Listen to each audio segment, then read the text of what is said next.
Bollywood cafe आज explain कर रहा है एक हॉलीवुड मूवी जिसमें 16 साल की एक बिजनेसमैन की लड़की अपने फादर के साथ बिजनेस ट्रिप पे जाती है और वहाँ पर कॉर्पोरेट वर्ल्ड की गंदी हकीकत को देख के और अपने फादर की सच्चाई जान के वो हैरान हो जाती हैं। मूवी की शुरुआत में हम देखते हैं कि 16 साल की एक लड़की ली अपने फादर के साथ बिजनेस ट्रिप पे आई हैं। ली के फादर एक मल्टीनेशनल कंपनी के सीईओ हैं। आज उनको एक बहुत बड़ी डील मिलने वाली है। वो अपने फादर से पूछती हैं कि क्या कर रहे हो डैड। तो डैड बताते हैं कि वो आज उस डील को पाने के लिए सेल्स पिच की तैयारी कर रहे हैं। ली कहती हैं कि क्या मैं भी चलूं आपकी कॉर्पोरेट मीटिंग में, मैं वहाँ पे काफी डिसिप्लिन और स्ट्रिक्ट रहूंगी। उसके डैड कहते हैं कि मैं जानता हूँ तुम यहीं पे रहो। तो ली कहती हैं कि नहीं, मैं तो किसी ड्रग डीलर के साथ में भाग जाऊंगी, आपको अच्छा लगेगा क्या। तो ली के फादर कहते हैं कि ऐसा मजाक मत करो। ली के फादर कहते हैं कि मैं कैसा लग रहा हूँ। तो ली कहती है कि आप बहुत अच्छे लग रहे हो और वो उठकर अपने डैड की शर्ट को थोड़ा ठीक करती हैं और कहती हैं कि अब सही लग रहे हो। डैड पूछता है कि क्या मुझे टाई पहननी चाहिए। तो ली कहती है कि नहीं, आपको टाई पहनने की जरूरत नहीं है। ली के फादर ली को हग करके अपनी डील को फाइनलाइज करने के लिए निकलते हैं। तो ली उनको गुड लक कहती है। डैड के जाने के बाद में ली के पास कुछ करने को नहीं होता है तो वो अपने फादर के कपड़े ठीक करने लग जाती हैं। ली थोड़ा रेस्ट करने के बाद में शॉवर लेती हैं और कंफर्टेबल क्लोथ्स में होटल में फ्रीली रोम करने जाती है। वैसे उसके डैड ने रूम से बाहर जाने के लिए मना किया था, लेकिन ली को वाटर बॉटल्स खरीदनी थी, इसलिए वो रूम से बाहर आई और अब वो लिफ्ट से ऊपर जा रही थी। तभी लिफ्ट के अंदर एक हैंडसम मिडिल एज मैन आता है जो लिफ्ट का अपने फ्लोर का बटन दबाता है और अनइंटेंशनली ली को टच कर देता है। ली मस्ती में अपनी बबल गम चबा रही थी, पर वो आदमी अपनी फोन से नजरें हटा के ली के चार्मिंग लुक की तरफ देख रहा था। ली टिपिकल टीनेजर की तरह बबल गम से प्ले कर रही थी, लेकिन इस आदमी की नजर ली के चेहरे से हट ही नहीं रही थी और वो बार बार ली को देख रहा था। अब इस आदमी का फ्लोर आ जाता है तो वो लिफ्ट के बाहर चला जाता है। जैसे ही आदमी लिफ्ट के बाहर जाता है, वापस से ली को देखने लगता है, लेकिन तभी लिफ्ट का दरवाजा बंद हो जाता है। अब ली वापस से अपने रूम में आ जाती है तो वो देखती हैं कि उसके डैड वापस आ चुके हैं। उसके डैड पूछते हैं कि तुम कहाँ गई थी। तो ली बताती है कि वो वाटर बॉटल्स लेने के लिए गई थी। तो उसके डैड कहते हैं कि कम से कम मुझे बताना चाहिए था, मैंने तुम्हें रूम से बाहर निकलने के लिए मना किया था, तुम कहीं भी जाओगी तो मुझे बता के जाओगी, ये अपने बीच में एग्रीमेंट है। और वो थोड़े गुस्से में बोलते हैं कि तुम अपने आप को क्या समझती हो। ली चुपचाप आई एम सॉरी बोल देती है। ली के फादर का गुस्सा शांत होता है तो वो ली को अपने पास बुलाते हैं और उसको हग करते हैं और कहते हैं कि मुझे तुम्हारी बहुत चिंता होती है, इसलिए ये सब मैं तुम्हें बोलता रहता हूँ, तुम्हारे अलावा मेरा इस दुनिया में कोई भी नहीं है। ली भी इस बात को समझती है। ली के फादर बताते हैं कि होटल मैनेजमेंट ने डिनर रखा है, हम दोनों को तैयार होके कॉर्पोरेट डिनर के लिए निकलना चाहिए, नहीं तो लेट हो जाएंगे। वो कहते हैं कि तुम चेंज कर लो।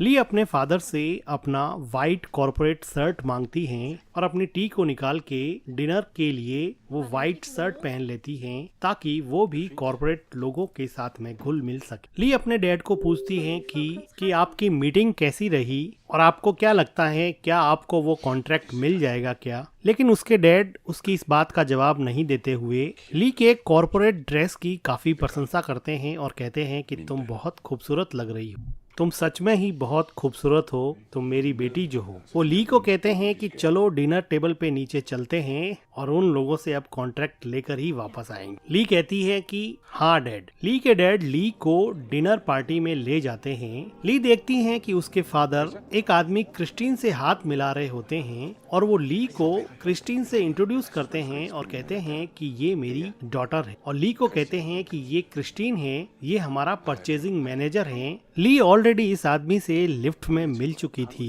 ली के फादर क्रिस्टीन को कहते हैं कि 1 मिनट है क्या तुम्हारे पास, मुझे तुमसे बात करनी है। ली के फादर ली को किस करते हुए वहाँ से जाने लगते हैं तो ली कहती है कि कॉन्ट्रैक्ट लेके ही आना। डैड के जाने के बाद में ली डिनर पार्टी में दूसरे लोगों से हेलो हाय करती हैं तो वो देखती हैं कि उसके फादर एक कोने में जाके परचेजिंग मैनेजर क्रिस्टीन से बात कर रहे होते हैं और ऐसा लग रहा था कि उनके बीच में कोई आर्ग्यूमेंट हो रहा है। ये सब ली को बड़ा अजीब लगता है तो वो अपने फादर के पास आती हैं क्योंकि इस कॉन्वर्जेशन के बाद में ली के फादर काफी सैड हो गए थे। तो ली अपने डैड के पास आकर पूछती हैं कि क्या हुआ डैड, क्या मैं आपकी कोई हेल्प कर सकती हूँ क्या? तो वो कहते हैं कि तुम क्या हेल्प कर सकती हो? ली के डैड सार्केस्टिकली कहते हैं कि क्या तुम मुझे वो कॉन्ट्रैक्ट दिला सकती हो क्या? अगर दिला सकती हो तो दिला दो। और वो वहाँ से चले जाते हैं। सबके सामने डांटने की वजह से ली अब रोने लग जाती हैं और रोते रोते होटल के टेरेस पे पहुंचती हैं जहां पर वो देखती हैं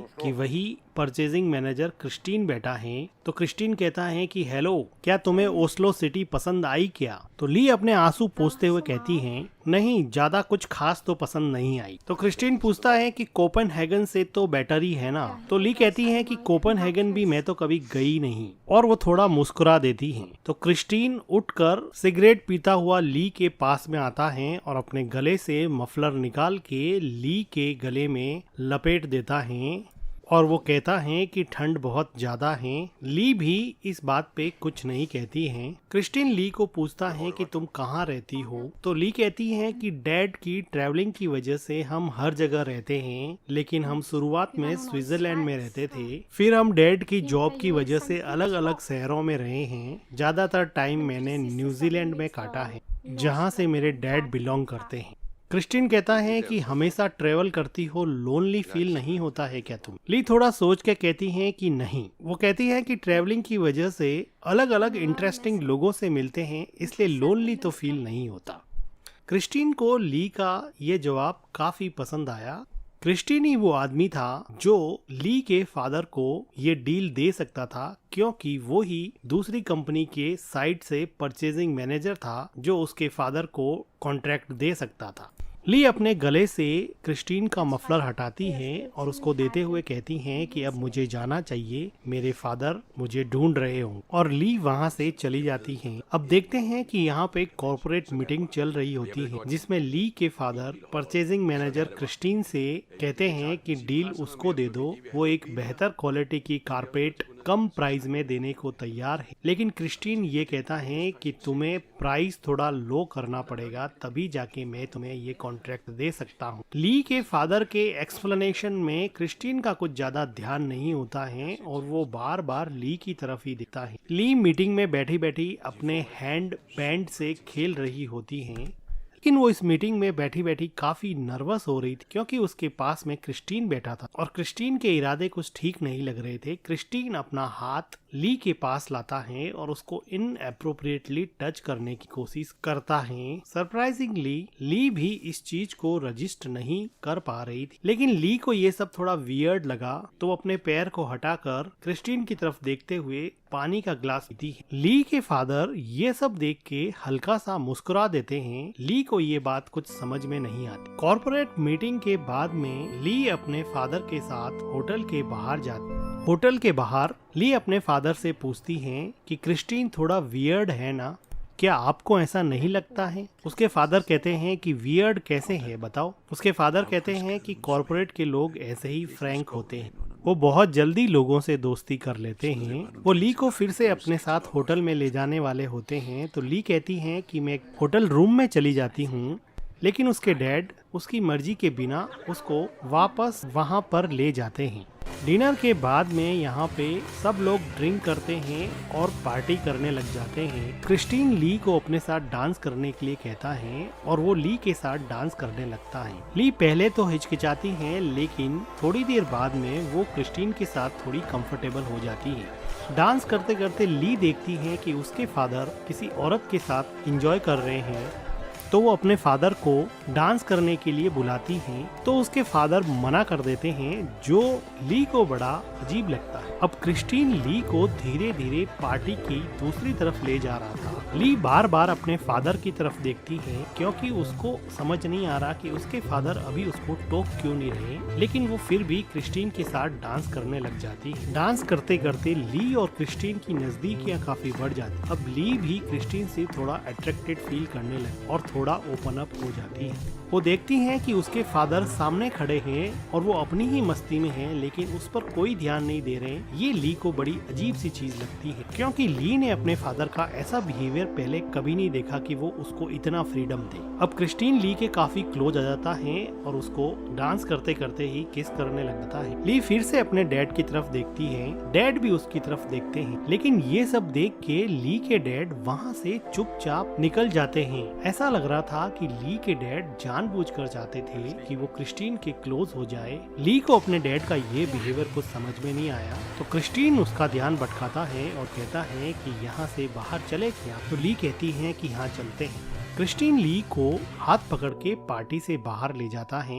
ली दोनों तरफ से कंफ्यूज होती हुई चुपचाप क्रिस्टीन के साथ चली जा रही। उसको अपने फादर का ये बिहेवियर समझ में नहीं आ रहा था। क्रिस्टीन ली को अपने कमरे में ले जाता है और ड्रिंक करने के लिए ली को वोडका देता है। ली विंडो पे खड़ी वोडका ड्रिंक कर रही होती है और उसकी सांसें तेजी से चल रही। थोड़ी देर बाद में क्रिस्टीन ली के पीछे आता है और उसको नेक पर किस करने लग जाता है। उसके बाद में ली और क्रिस्टीन यहाँ पे इंटीमेट होते हैं। इंटीमेट होने के बाद में क्रिस्टीन वहाँ से चला जाता है और ली अकेली ही बैठी रह जाती है। ली को कुछ समझ में नहीं आया कि ये बिना बात किए ही कहाँ पे चला गया है। ली वापस से पार्टी हॉल में जाती है, जहाँ पे अभी भी लोग पार्टी कर रहे होते हैं। ली पार्टी में अपने डैड को ढूंढती है। थोड़ी देर ढूंढने के बाद में ली अपने डैड को देखती है, जो क्रिस्टीन से बात कर रहे थे। और अब क्रिस्टीन और उसके डैड काफी खुश लग रहे थे, जो कि थोड़ी देर पहले आर्ग्यूमेंट पे उतर आए थे।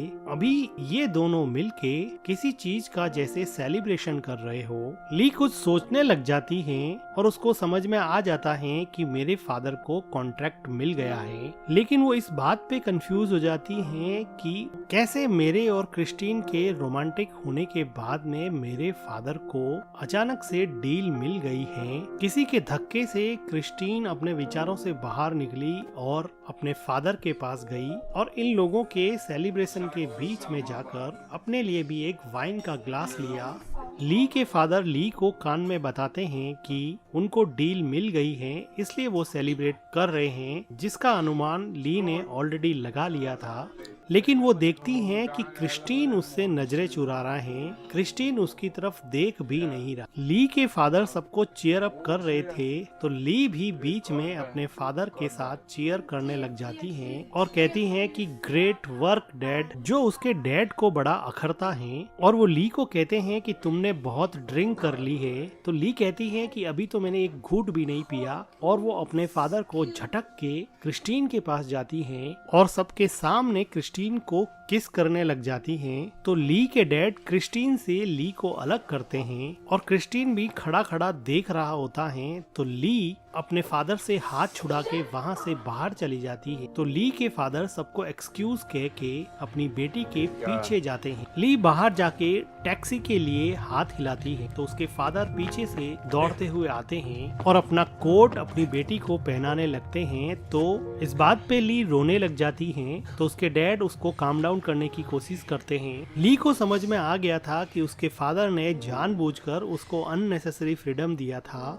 और क्रिस्टीन से डील पाने के लिए उसका यूज किया, और अब यहाँ पे अपनापन जता रहे हैं और कह रहे हैं कि कल तक सब ठीक हो जाएगा। क्रिस्टीन ने भी उसका अननेसेसरी फायदा उठाया। इंटीमेट होने के बाद में क्रिस्टीन उससे बात भी नहीं कर रहा था। ऐसा लग रहा था कि जैसे वो सिर्फ उसके साथ फिजिकल ही होना चाहता था, जबकि ली पूरी तरह से इमोशनली इन्वॉल्व हो गई। उसको बहुत बुरी तरह से हर्ट हुआ कि फादर उसको कंसोल करके हग करते हैं, लेकिन ली अपने फादर से दूर हट जाती हैं, क्योंकि अब फादर और डॉटर के बीच का ट्रस्ट ब्रेक हो गया था। तो ली के फादर कहते हैं कि तुम्हारे अलावा मेरी जिंदगी में कोई भी नहीं है, प्लीज तुम रुक जाओ।